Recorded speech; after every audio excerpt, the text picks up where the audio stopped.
The automotive industry is forever evolving and full of needs. Today's guest, Tom Tucker, CEO of SP Tools, was able to see an obvious gap in the tool market that no one else could. The more people who said the market didn't need another tool brand, the more he realized it did. He says the greatest success for any business is all about timing, the right product or service at exactly the time the customer needs it. Tom started his career in the work world as a civil engineer. So how did he come to be so successful in owning and operating an international tool business? Let's find out.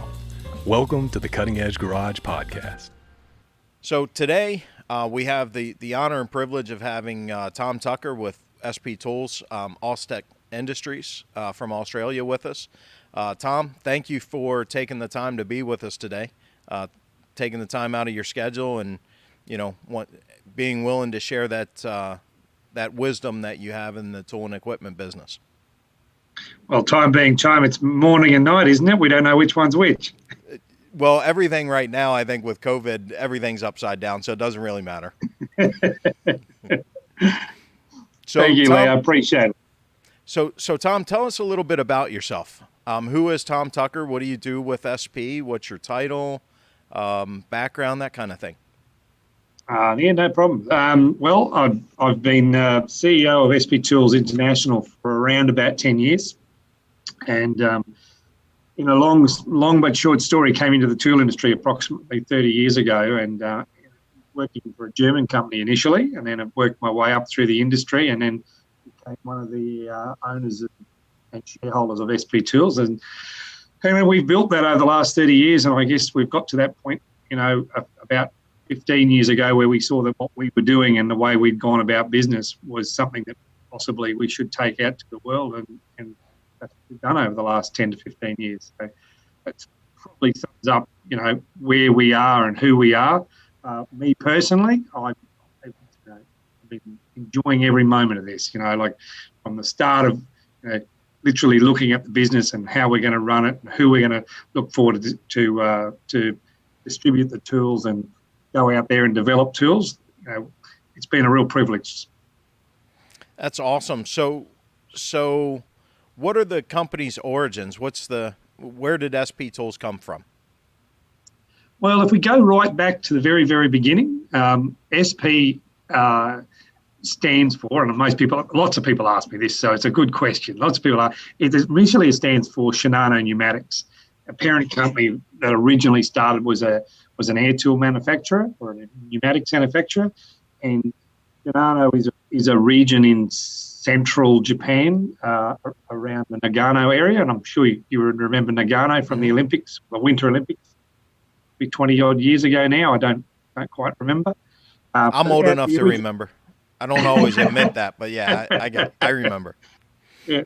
So that's where the company originated. But if you want to go back even earlier than that, the company basically had its roots from post World War II, and in Japan in those years they were looking for anything to help Japan come out of what was quite a tragic scenario. And then the company built up, and their very first international job was building tape measure parts for Stanley, which is an ironic scenario considering that Stanley is one of our competitors today.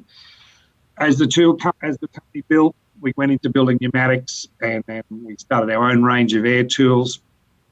Then us Aussies got involved and took over the majority share of parts of the company, and then we went on to create what is now the tool business and the hand tool business.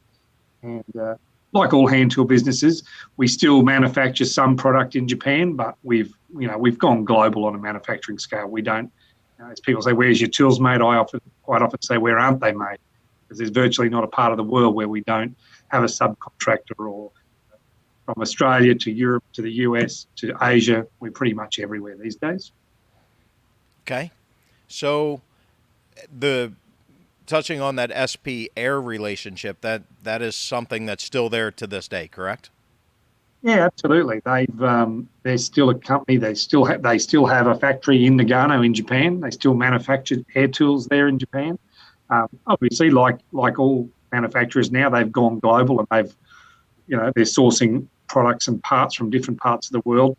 One for cost reasons, which is obvious this day and age. We try to keep our costs as low as we can. But on the other side, they've also gone global to chase, quality parts. They import certain items out of Germany and out of Switzerland to make sure that product we bring to market is the best possible product at the most competitive price. So Japan continues to do that to this day. And I can't imagine will change anytime soon, because it's a very long, it's a third generation company. Their heritage is not about to change overnight. Okay. So is tool and equipment what you've always done or always wanted to do, or how did you end up in that business? I guess tool and equipment I've always loved. I go back to early days when you're a kid and first thing you're out in the garage with Dad, pulling the mower apart and him screaming at you because you shouldn't have done that. And then he has to put it back together. Well, I don't think he's upset you pulled it apart. It's that he knows he has to put it back together is where the anger comes from. But I grew up on a cattle property in Central Australia. So I guess I always grew up around being in that world of being self-sufficiency, where we repaired everything at the property. We built most of our stuff there. So I guess when you grow up around that, you have a natural interest in that type of stuff from the get-go. Because I lived so remotely, I went away to boarding school because I don't know how well we know Australia, but there's not a lot of schools out in the middle of Australia. There's a lot of desert and a lot of sand, but there's not a lot of schools. Okay. So when I went away to school, I guess I got interested in other things, and which led me to the engineering world. And I ended up not going back chasing cows around. I ended up going off to university and studying engineering. Any particular discipline, or? Yeah, I had a great love for high rises and road construction. So I chased down path initially and worked in that industry for a number of years before I came across. But I guess you have to understand engineering study. You actually spend the first 3 years of your degree studying, electrical and mechanical and civil and chemical, and you do a very broad range degree. And it's not until you get to the end that you actually specialise in one area. And it was years later that after I decided that, driving up and down haul roads and looking at drainage and sewage wasn't that interesting after all, and bright shiny sockets and stuff, tweaked my interest. So I went off chasing the tool game. It wasn't as simple as that. Again, showing our age, aren't we? But back in the early 90s, when the Asian financial crisis hit, it became scarce, not just in Australia, but all around the world. So I went looking for something else to do at the time, and ended up in the tool industry. Actually ended up taking an engineering job with a company called Metabo, which is a German power tool company. Helped them develop their very first cordless program, which they had elected to, for the first time, to move out of Germany and move to Taiwan, and then we're looking for help on this side of the world. So I ended up working with those guys in the very early days, doing both mechanical and electrical, which is so much different to doing civil. But all in all, it's not that different if you understand. Okay. So now I probably have a better understanding as to why our cordless range is has so much innovation in it. Sounds like it was kind of fitting for you. Yeah, it was. It sort of all fell in a thing. And like all things, tools are very much an evolutionary thing.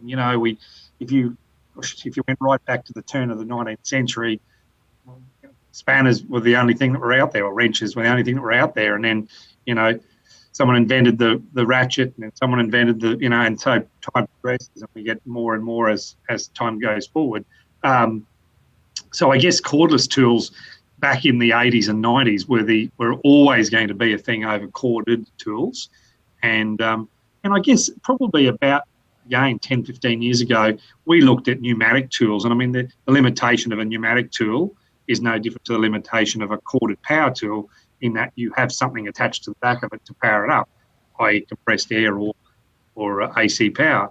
So cordless was always, we thought, something that had to become part of the mechanical industry, and that's proven to be the case as we've moved over the last 10 years.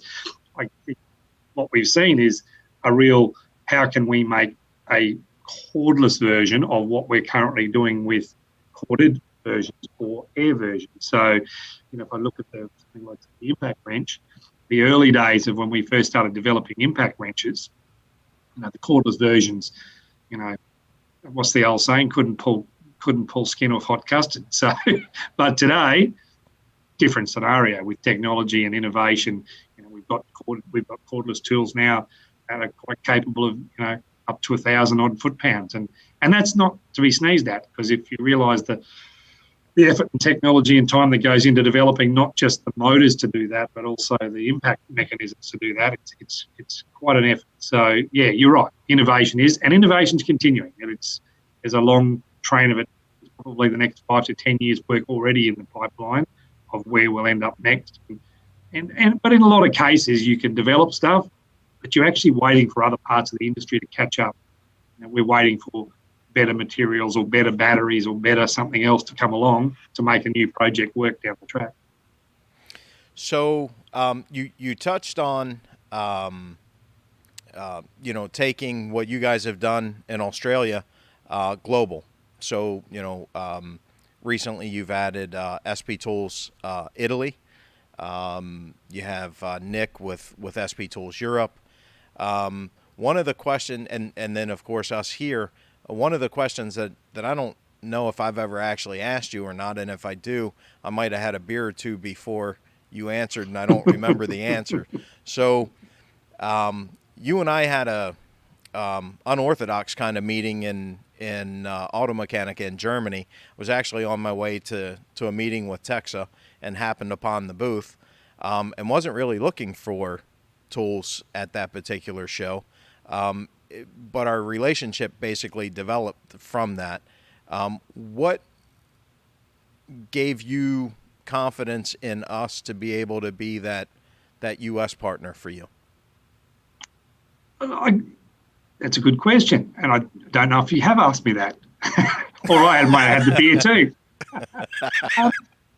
In all honesty, it's probably the same for anyone I talk to in the industry. First and foremost, it's got to be someone who knows the industry. I've had lots of people come to us and ask us about being distributors, and then when we dig a bit deeper, they wouldn't know one end of a ratchet from the other or one end of a screwdriver from the other. So there's no point going into partnership if you're a high-quality tool seller or a high-quality tool manufacturer with someone that doesn't really know the industry. So I guess the first thing that probably piqued my interest with Cutting Edge was that you knew the automotive industry inside out because of your relationship with Texa and because you're dealing with automotive mechanics, automotive industry all day, every day. That's probably number one criteria. You've really got to be in it.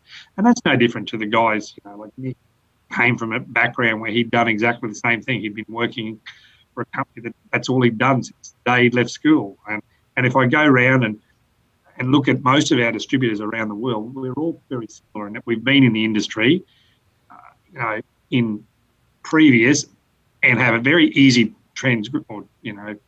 progression over to selling tools or introducing a new tool to the market. I think that's the big thing. You can't sell or bring something to market that's new and high quality if you don't have, at least a decent background in it, or more importantly, some credibility within the industry. Right. Yeah. Credibility is huge. Yeah. So are you the first entrepreneur in your family? Oh, far from it. A long history of them. My God, I can go back almost as far as I've ever been told about. My great-great-grandfather was probably the greatest entrepreneur of all of them, if you ask me. Turned up in Australia, worked out that wharfies drink beer, and so he built a pub in front of the wharf, and it was called the Ship Inn Hotel. So you don't have to be a rocket scientist, do you? And then when the wharfs moved further out of town, he picked up his pub and went further out of town and followed his clientele. Off the back of that, he built 50 bars around Queensland, and so began his thing. My grandfather did similar in shops and whatever, and then we got into farming somehow, which is where my parents got into and became cattle farmers, and just because they weren't satisfied with only farming, had to have pubs and and wineries and other things along the way. So I guess it was destined that I was always going to do something like this. When you grow up around that environment, it's the only thing you know, isn't it? Hard work, effort, and Right. trial and error is 99% of the story of success. Absolutely. I agree 100%. So you went to university, left the farm, went to boarding school, went to university, got into automotive, but now you have a farm, do you not? Only a very little one. So Only one that so I have you to mow grass at, basically. there you go. So you were searching for a little bit of nostalgia anyway. Just a little bit of, take me back to I the was old days. probably more searching for going somewhere where there's no traffic and I can look out the back of the house and see grass and not more houses.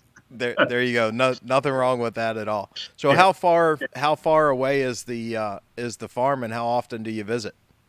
It's only about 2 hours west of where we live in the city. Okay. So not that far. In fact, 2 hours includes a coffee stop. So it's not that far away. In the scheme of Australia, it's very, very close. They literally call it coastal. But it's only not far away. And look, we try and get up there as regularly as possible.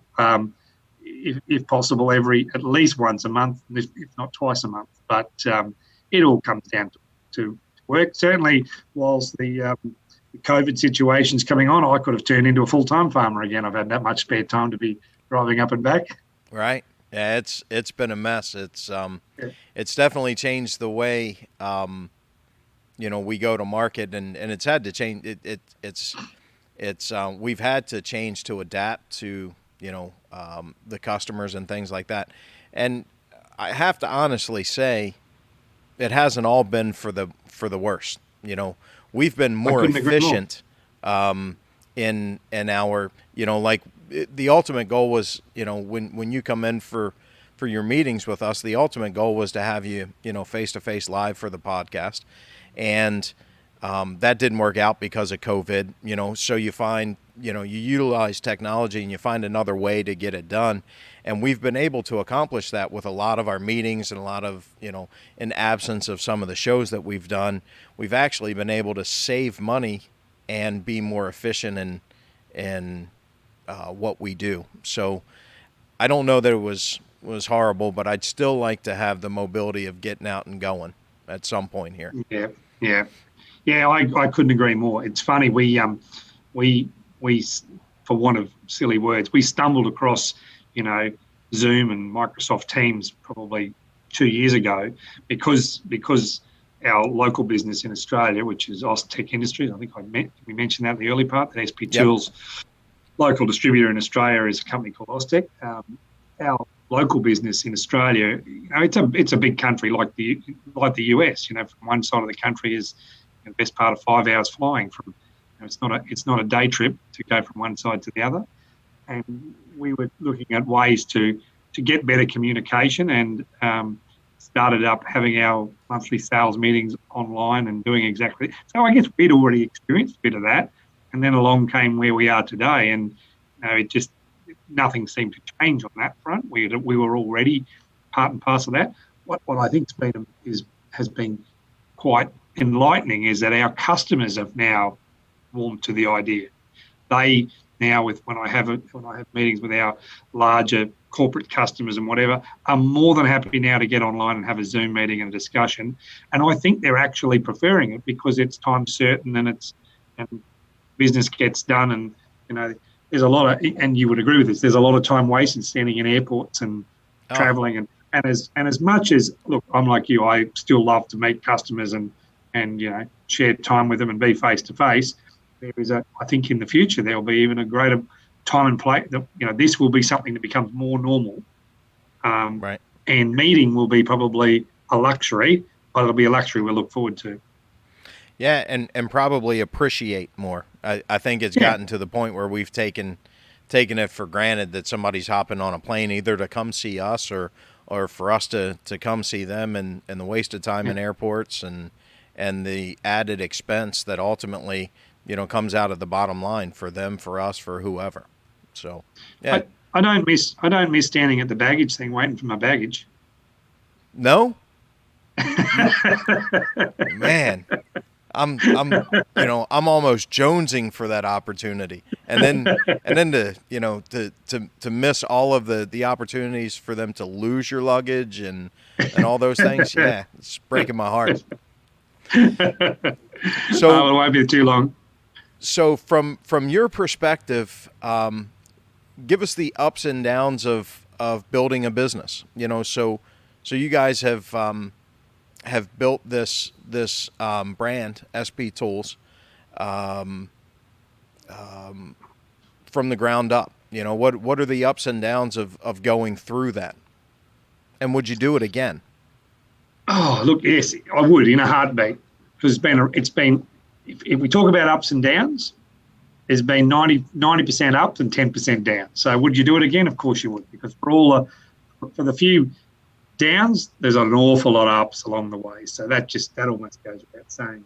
And it's all enjoyable. And I've got to say, even the downs, they're only a learning curve, be it whether it's, a product failure or something doesn't work or whatever that happens to be, and I can still remember back to the very first screwdrivers we ever made. The first screwdrivers we ever made. We got our injection molding machine, and we were rolling them out, and we were going to a couple of thousand units, and they're all coming out. We put them up on the bench, and we're very proud of our very first batch. And then we realised we had the alignment wrong, and the shafts and the handles didn't line up. So they all had a terrible wobble in them, and they all had to go in the bin and start again. So, even things like that, you look back and you go, well, you're never going to make that mistake again, eh? Like, it's just That's right. part and parcel of what you do.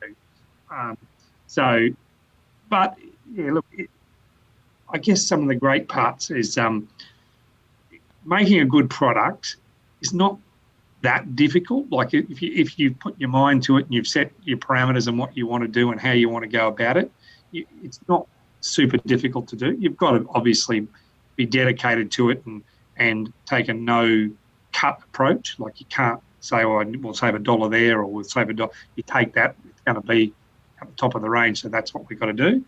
I guess the hardest part is getting the customers to understand that what you've done and how you get it there, and making that brand stand out in that base. And talk about ups and downs. I guess the one of the big ups that I always enjoyed was we thought the only way we could sell what we were doing to our customers was to go and talk to them.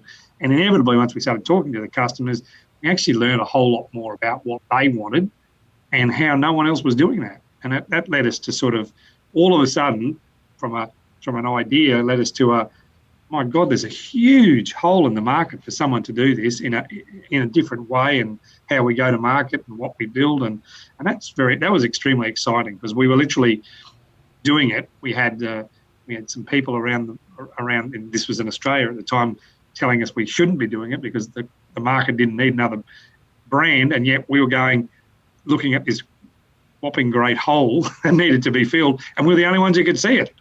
I mean, it's an exciting prospect when you're the only one that can see it, but you also know that the end consumer can see it. That was an extremely big up, if anything, and all we knew we had to do is get on and do it, and that's the crux of the whole thing, getting on and doing it. What would you say your biggest down is, or your biggest failure? Biggest obstacle? Finding people like yourself, Lee. That's always difficult. Finding me was your biggest loss? No. Finding people is always the hardest thing to do. Yeah. And let me lead to that. Because finding good people is always hard. And what's that old saying? Finding a customer and keeping them is a lot easier than finding the next one. So, keeping a customer is better than finding the next one. I think our biggest down was we set up our distribution in the UK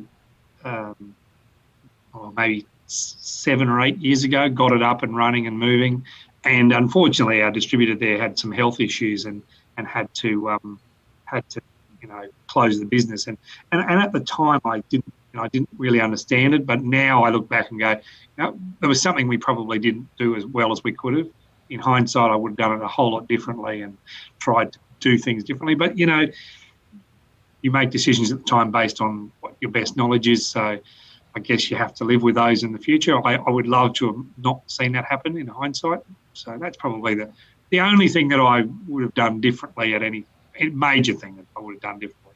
Obviously lining up the screwdriver factory would have been smarter on the day one, but especially for that initial run, so it doesn't take the air out of the balloon.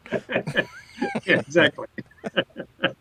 That's but awesome. Yeah, look, that's probably, if I have to say that. And now, we're in that process of trying to find a good partner in the US, in the UK, like yourself in the US.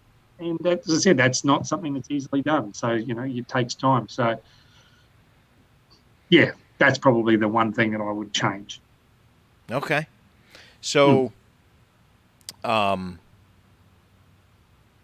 you got to share some funny stories. So when you're dealing with automotive guys, there's lots and lots of stories that get passed around, and I have a ton of U.S. stories, but I want to hear what you think is one of your funniest industry story that you've heard over there in Australia. Industry story. Oh, it's the old thing, isn't it? There is probably dozens of them, and now you've put me on the spot. I've got to try and think of one. The only one that immediately comes to mind, is not actually so much to do with hand tools and tools. It's with an air compressor. Interestingly, as in the early days, if I go right back, we were obviously an air tool company, and then natural brains, and it makes sense, doesn't it? We become an air compressor company because you need compressors to run tools. So, and to this day, we still manufacture and sell air compressors, and will do for a long time to come. But it was interesting. We sold a compressor, and I was actually at a show. It's a story I personally was involved in. I stood at a show, and I'm talking to and it was a lady, actually. She owned this particular shop, and we had a big, long discussion about the compressor and the size and was it the right thing and would it work. And in the end, she made the decision that she would purchase this unit. And the show went on for about 4 or 5 days. This was the very first day. And she said, yes, I really like one of those. So we organised it, and I think the very next day or the day after it got delivered to her shop, and she said, well, I've got the whole thing going. And I'm standing at the show, which probably would have been the last day of the show, and I get a phone call from this lady because I'd given her my business card, and she's complaining bitterly about how this compressor wouldn't work. And I'm thinking to myself, oh my goodness. So I said, well, we'll start with we're looking at all the probably more complicated things of what could be wrong. And we're going through all the process of pumps and motors and reset switches and all the thing. And I said to her, you've got it plugged into the wall, haven't you? And she went, oh, of course I've got it plugged into the wall. I said, you've got the switch turned on the wall. Of course I've got the switch turned on. Okay. I said, and you've got the switch turned on the compressor. Of course I've been turning it all day. And I said to her, you do realise the switch goes up and down, not round and round. And then I all of a sudden heard the compressor start in the background. And she just picked up the phone and she said to me, oh dear, this is really not looking good for someone who's supposed to be the owner of the company. She very politely, after she'd probably used a few expletives along the process, said to me, I apologise for all that, and I'll leave you to have a lovely day. And you left with a smile. Yeah, she was, and I just couldn't. As you do, I just laughed and said, "Look, we all do it. It's just the way it is. Yep. Sometimes it's the thing looking right at you that you can't see." Oh, that's funny. I also heard through the grapevine that you have the world's best recipe for koala bear. Oh yeah. So you got. I don't know if we're supposed to make that public. We probably can. We could probably make it public. It's not the world's best recipe. It's the Australian general recipe. Okay. Yeah, we don't want to take the. I don't know if anyone knows this, but in Australia, for some reason, we enjoy eating our our national emblems. The emu's up on our flag, and of course it's farmed and grown and used in restaurants and for leather and God knows what else. And on the other side of our national flag is the koala. So the going goes, if you want to cook a koala, the recipe's quite simple. Put a koala in you get a big pot and you put a rock in it, fill it full of water, and you put a koala in, and then you boil and boil and boil and boil and boil and boil. And when the rock goes soft, throw the koala away and eat the rock. That tasty. That's tasty. Yeah, no. Our koalas are far too cute to be cooked. They're cuddly and very docile animal, actually. Unless it's mating season, then you don't want to be within about 100 metres of them because they'll tear you into 100 bits. Yeah, I heard they can be ferocious animals when the time's right. When the time's right, they're extremely dangerous. But the rest of the time, they're quite docile. I mean, wild ones won't let you just walk up and pick them up, but certainly the ones around the zoos and whatever are more in for a cuddle than they are for anything else. That's funny. So what do we have on the horizon for SP Tools coming forward, Tom? What's on deck? Oh, what's on deck? Well, what's on deck next is the single biggest move forward for us will be the new range of toolboxes that are coming later this year. So lots and lots of work coming with that area, and we're extremely excited about it. Actually, it's coming along nicely as we speak. So watch this space because there's probably going to be, without word of a doubt, the world's best new toolbox. We think we've lifted the bar on every other manufacturer in the industry. Thought about all the bits and pieces that are that were wrong and right in previous designs of our own and of our competitors, and it's stepped it up a whole nother level. So we're really looking forward to showing that to the industry. It's still a little bit away. It's another couple of months, but we're virtually going into production as we speak. That's awesome. I'm stoked about the opportunity as well, for sure. Yeah. Anything else? So we have anything else we can share without letting the cat out of the bag? Anything else I can share without letting the cat out of the bag? Oh, there's always other bits and pieces. In the hand tool world, we've got some new ranges of ratchets and that are nearing the end of their development phase. So that'll be coming probably later this year and early next year. In specialty tool area, there's bits and pieces that we're working on as well. So there's a new bigger, heavier duty brake bleeder unit, which is literally looking at it sitting on the desk opposite me, the prototype. So and look, in all areas of the business we constantly develop. We're not sitting on our hands at any point. That's the funny part about the hand tool business. As soon as you think you've done everything, you realise you've done nothing and you've got to start again. So it's a never-ending evolutionary curve. So, and I think that's what's so exciting, and that's why I said earlier, it's just a constant world of development, and that's brought about by our partners in the industry, which is the car manufacturers. And right. And if there's any time we've ever seen a bigger change is, in the last 50 years will be the next 50 years. With the likes of the Teslas and the electric car industry will bring in an enormous amount of change to our industry. The petrol engine's constantly being improved for efficiency, which always brings new challenges to our industry and how to repair them. And the car companies are very good at making economical changes and very bad at how to fix it when it breaks. So I guess that means that our job will never ever go away because we're constantly looking for a better way to do the job. So yeah, look, that's because of those engineers guys. That's those engineer guys. Yeah, they're there to design it, not fix it. They are people that we should have, binned years ago. So, walk us through your day-to-day responsibilities. So, I think a lot of people's perspective on what a CEO does is, you show up and tell everybody else what to do, and that's pretty much what your job consists of. Does that sound like your average day? You've been watching. We've got a camera in my office.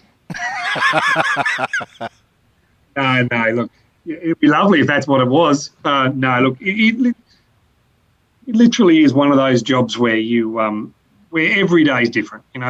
Obviously, my responsibility, my obvious and most responsibilities are to look after our Australian business and our international business. So we have a general broad role of making sure they're all moving in the right direction.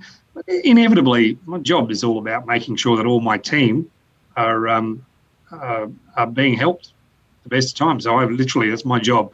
Make sure I'm helping people head in the right direction, whether that's the product development team and talking with those guys, and or marketing team and making sure that that things are going in the direction we want. Or so on a day-to-day basis, I tend to move from one area to another and talk with all of our different team groups and members and where they're at and where we're at with different projects, and and right down to the very end of how's the product flowing and is our logistics working.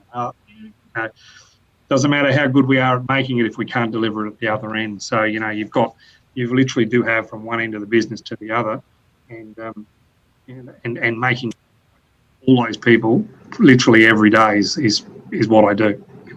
And sometimes it's as simple as some basic fix in our logistics world, to the other end of how we're going to re-engineer a part that's just not working in a tool, or something that's not failing at one end, or does our IT system need an upgrade to change the way we move forward. How much has the team grown? How much growth have you seen from a personnel standpoint since you've been with Allstec and SP?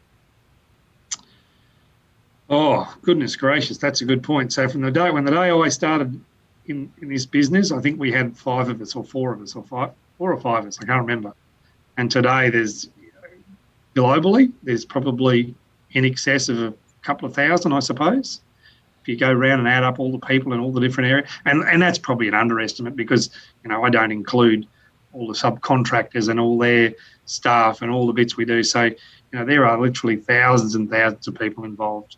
By the time you go through and look at all the people involved in developing product, producing product, distributing product, the companies like yourselves, that are working country by country. So, yeah, I couldn't even put a number on it. The percentage increase is crazy. It was easier when it was just 5 of you, though, wasn't it? Yeah, probably.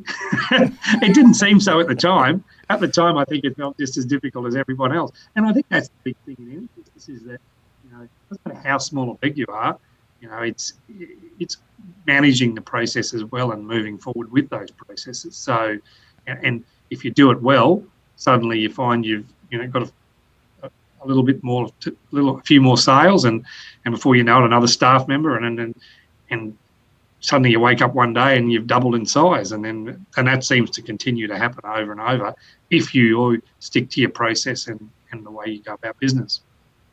Yeah, we Bill and Jesse and myself, we talk about it quite often. In the beginning, it was just us 3, and everybody knew they had a lot more responsibility as far as broad strokes go. Than they do now. They get to focus a little bit more in certain areas than they used to.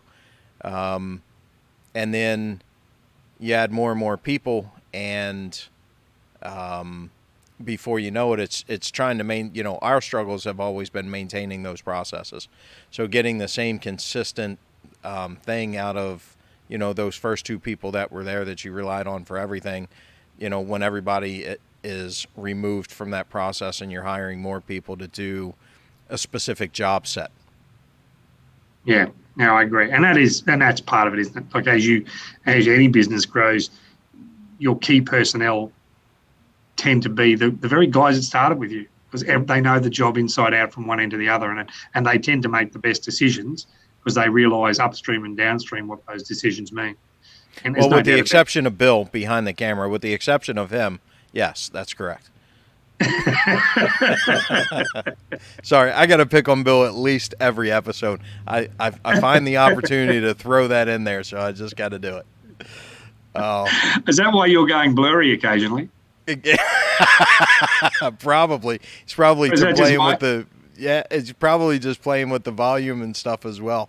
You know, Or is this my old? It could be just my old eyes. could be. Wait till you see the edited version because he also does all the editing as well. So that should be fun. So, Oh, perfect. what else do you think it's important for people to know about SP Tools and who we are as a company and what we do, Tom? Oh, what's important about what do we want people to know? I think at the end of the day, we live by our motto, position statement, whatever you want to call them these days, and we're manufactured for the professional. That's who we are. We're not a DIY tool company. We're not something you find in, we have a business here called Bunnings and you have one there called Home Depot, which is basically a replica of each other on different sides. You don't find us in that type of environment. We are made for the professional mechanic and the professional fitter or the professional whatever in a world where they live by and use and their business is the tools they own and how they go about using those on a day-by-day basis. I guess that's something that I believe in from day. If a tool doesn't meet the standard that those people want, then we've missed our mark. That's our number one thing. Every time we go to design something or do something, it generally has to come back to that one thing at the end. Will it work in that industry? Is it up to standard? And, will they be happy and will we get good feedback from that industry? Would you say we're more adaptable than our contemporary competitors? Definitely. We're still very nimble for a company that's grown dramatically and continues to grow dramatically. We're still very nimble on the way we go about and what we do. And that's a little bit to do with the way we distribute and the way we manufacture. We're a little bit more efficient on that front. So we have the ability to find and develop quicker, I believe, and to turn that into a product that goes to market quite quickly. So, that's something I want to stick with. Is it doesn't matter where the company goes down the track. I want to stick with that constant ability to adapt quickly and move with the market. If there's any great measure of that, it's the times we find ourselves in right now. The ability to change the way we deliver our product, the way we deliver it from a sales point of view, online or whatever that means for that time. That's something we have to be able to maintain on in the future. Yeah, I think from my perspective that adaptability, both in our company and also in the product line, has been what's helped us get through something like COVID-19.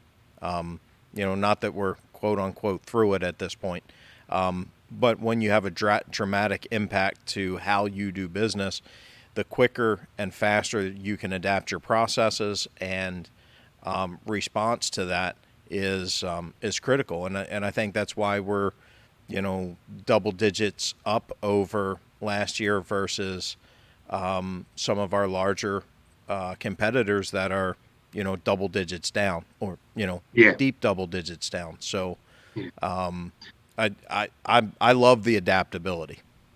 Yeah, no, it's an important thing. I think you've got to be, my word is nimble. You've got to be nimble and ready to move. So, at the drop of a hat, what do we need to do to make it work for our customers and the guys that are important to us? So, who drives that part of the business? Is that you? Is that Kevin? Is that everyone? Everyone. It's something we talk about all the time.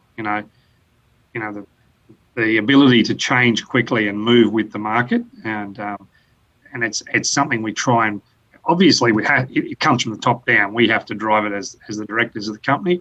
But if we're talking it and no one's doing it, then it makes no difference. So it's something as a cultural thing that you have to promote from one end right through to the guy packing the parcel in the warehouse. The ability for even us to say, we might be busy and we might have more orders than we still need to get those orders out in a timely fashion and meet our KPIs and be nimble so that our customers are delivering it as quickly as they can.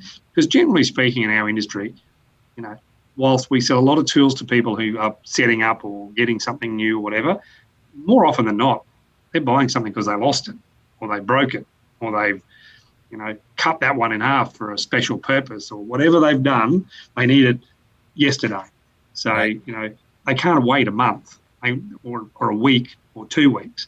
And I guess that's something that we look at the business and go, there are shortfallings in quite a few of the way people go to market out there, in that sometimes they don't see the salesman for a week or 2 weeks or whatever. They can't wait 2 weeks for another 10 mil spanner. That's crazy. Right. They want it tomorrow or today if possible. So you mentioned something that I think is extremely important in any business, and that's culture. And I think that there's companies out there that think that they don't have a culture. I don't think that they realize that they have a culture. They just don't realize what it is. Left to its own devices, every company will create its own culture if someone's not creating that culture for them. How does SP Australia and Allstech create the culture and maintain that culture that you guys have, where everybody, one team, one direction, and everybody's pointed towards what you need to get done? Communication. No other word. It's all about communication. I would talk with my sales managers, sometimes a dozen times a day. Sometimes it does my head in. It's so often, but that's exactly what it's all about. If we're all communicating regularly and we know where our direction is, and I think from that regular communication culture, the culture you want builds naturally. You don't have to. It's not something you have to force on people. Culture is something that will come naturally if you can't think of the right word, but if you promote and push in the right direction, it will come naturally, and it comes from sending the right message constantly every time you're talking with your staff, or vice versa. My sales manager's talking to their sales teams, or my product manager's talking to his product development team, or our marketing manager. If they're constantly communicating, and as soon as I don't hear from someone in an area, I know that's where we need to put a little bit of effort, because that's where the cultural blocks come, as soon as people stop communicating. So you and I spoke in, I don't know, somewhere, maybe SEMA, somewhere we traveled. And, because of the culture that you guys have there today, when you hire a new employee that doesn't fit in the culture, the employee, you were explaining to me, the employees have a way of just kind of weeding out that person that just doesn't fit into what the mission is. No doubt. I sometimes wonder if I'm actually one of the directors and these guys and our employees aren't running the place. Well, they are running the place, and that's exactly right. But they do. They work out who's not fitting in, and look, generally speaking, the people that don't fit in leave themselves. They know they don't fit in. They know they're not fitting part of the culture, and so they generally move on their own volition. So you're right. That's exactly what happens. But I will also say this: that doesn't happen very often, because I tend to find that my team leaders employ their own people, and they employ people that fit into that cultural mode, or that model. That's the right word. Yeah, they fit into that. So I guess most of that's done before they even come to work. But it's very rare that we lose someone because they don't fit in, because generally they don't employ the person in the first place. It's always better to hire better than it is to try to curb bad habits once you've hired, I guess, for sure. I think it's one of the famous directors of one of the world's biggest companies that always said, hire slowly and fire fast. Yeah. Wasn't my saying, but I've heard it somewhere. There you go. So, what's the next market that SP wants to push into? Obviously, you mentioned getting back into the Great Britain market. Yeah, definitely. We want to work hard to get back in there, and we've already got ourselves up and running. I don't know if you've seen it yet, but SP Tools Ireland is up and running. So I didn't see that. yeah, Okay. no, they're up and running and working and up and doing a good job. They're because they're part of the EU. They're working with Nick, so they're a sort of a partner business behind Nick's behind SP Tools Europe. But my guess is if we've got, on one side of the channel in Holland and France working well, and we've got the other side in Ireland, it's only a matter of time before the UK is going to fill in. So I'm expecting that will change sometime in the very near future. We already have a few on the ground distributors there, as in stores and tool vans. What I'm really looking for is a guy on the ground there, like yourself, Lee, to warehouse the product to distribute locally. We get an enormous amount of requests coming out of that market from the consumers, so we think it's just a matter of time. And then I guess the other area that we're working hard on, and unfortunately COVID's probably slowed me down a little because it does require travel, is Southeast Asia. We're promoting and pushing hard there. Where our guys in SP Tool Malaysia are trying to expand now into some of the other Southeast Asian countries, including Indonesia and Thailand and Myanmar and in that regional area. So they're pushing hard at the moment. And in fact, they've become very good partners in the business, not only as our distributors in Malaysia, but in recent times they've also become a supplier to the business, which was exciting. In everything going on here in Australia, Austec as a distributor here has become a supplier of medical equipment in the last few months, and we have a client in Malaysia called Top Glove who we sell tools to under a maintenance contract. Mm-hmm. And Top Glove is the largest manufacturer of nitrile rubber gloves in the world, and because of that relationship, they were able to help us get gloves that were unavailable, basically, to the medical profession. And so we delivered 7 million sets of nitrile medical gloves into the Australian government here only last month. Wow. That's a beautiful thing. And it's built off relationships. Yeah. Well, my experience in life is everything is about relationships. What's the old saying? Careful which toes you step on. They may be attached to the ass you have to kiss tomorrow. Oops. So yeah, it's really important to formulate good relationships in this business. Yeah. And ironically, it's a relatively small business. Every time I go to SEMA or Apex and you walk booth to booth, it's the same people. The only thing that changes is the logo on their shirt. They may move from one company to another, but it's the same group of people. It's an enormous industry, but a relatively small group of people that run it. Yeah, you're right. That's spot on. There are the key people in this business that have moved around from place to place. I guess the trick is in this business is getting a hold of those key people to work with you and keeping them. Right. So that's part and parcel of the success of where we've come from. We've got some key people that have come from different parts of the industry and are doing an exceptional job to help us build it. So you are spot on. Awesome. Well, Tom, how do people reach out to you if they're, obviously if you're looking for SP Tools in the U.S., you come to me. Beyond that, if you're looking for that opportunity, and if you happen to be watching this in Great Britain, and they're trying to reach out to you, how do they get in touch with very simple Allstec? Very simple. If you just simply go to sptools.com, there's a contact page there. Send me an email. It comes straight through to us, and we answer you back ASAP. In fact, I got one only this morning before I started this thing. I was looking at a guy who's made an inquiry from the Middle East, looking to become the distributor for that region. So that's awesome. As simple as that. Awesome. Well, Tom, thank you for taking the time to be with us today. We really appreciate it. I know you're busy, and it's nothing worse than doing a podcast first thing in the morning when you walk in the office. So we really do appreciate you taking the opportunity to be with us today. It's my pleasure. It's great. And, I can only say thank you to Cutting Edge and the team at SP Tools USA. You're doing a terrific job, and to all of our customers there. So all those consumers who purchase the product, I thank you one and all. Awesome. Thank you, Tom. Well, guys, thank you for joining us in the Cutting Edge Garage. We'll see you again soon.